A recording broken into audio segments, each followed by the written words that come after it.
과열된 부동산 시장에 세게 한 방을 먹였다. 이번 파리 부동산 대책에 대한 평가죠.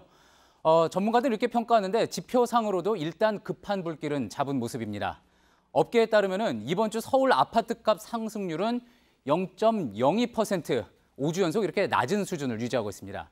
파리 대책 바로 직전에 0.57%까지 올랐던 것에 비하면 아주 큰 변화죠.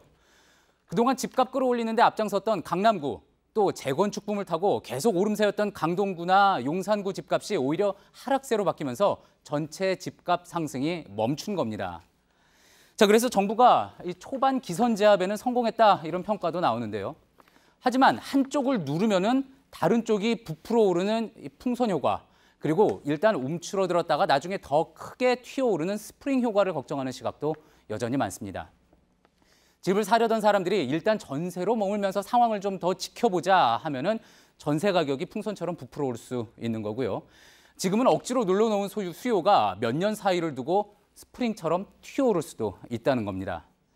실제 참여정부 당시 12구 대책, 8.3.1 대책 등을 전후해서 잠시 푹 가라앉았던 상승세가 이후 급등세로 바뀌었던 그런 기억 때문에 그런 겁니다.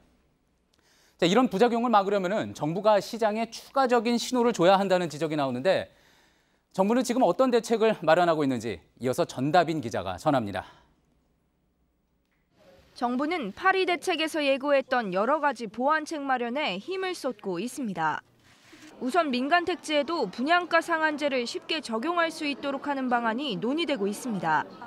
민간 아파트에도 적정 분양 가격을 산정해 그 이상으로 가격을 올리지 못하도록 제한하는 조치인데 기존 법령으로는 적용이 까다로워 적극 활용하지 못한다는 지적을 받아왔습니다. 정부는 관련 시행령을 고치는 한편 주택거래 상승률, 거래량, 그리고 청약 경쟁률 등을 따져 늦어도 10월 말까지 대상 지역을 지정할 것으로 알려졌습니다. 주택 채권 입찰제를 다시 도입하는 방안도 유력하게 거론되고 있습니다. 아파트 분양가와 주변 주택의 시세를 비교해 격차가 클 경우 분양받는 사람이 의무적으로 채권을 사도록 해 시세 차익을 환수하는 제도입니다. 다만 조세 저항 등이 우려되는 보유세 인상안에 대해선 여전히 신중한 입장입니다. 이와는 별도로 정부는 좀 더 꼼꼼히 대출 상환 능력을 따지는 가계부채 종합대책과 주거복지 로드맵도 곧 내놓기로 했습니다. 주거복지 로드맵엔 구체적인 임대주택 공급 방안과 더불어 전월세 인상률을 연 5% 이하로 제한하는 등의 세입자 보호책도 담길 것으로 보입니다. JTBC 전다빈입니다.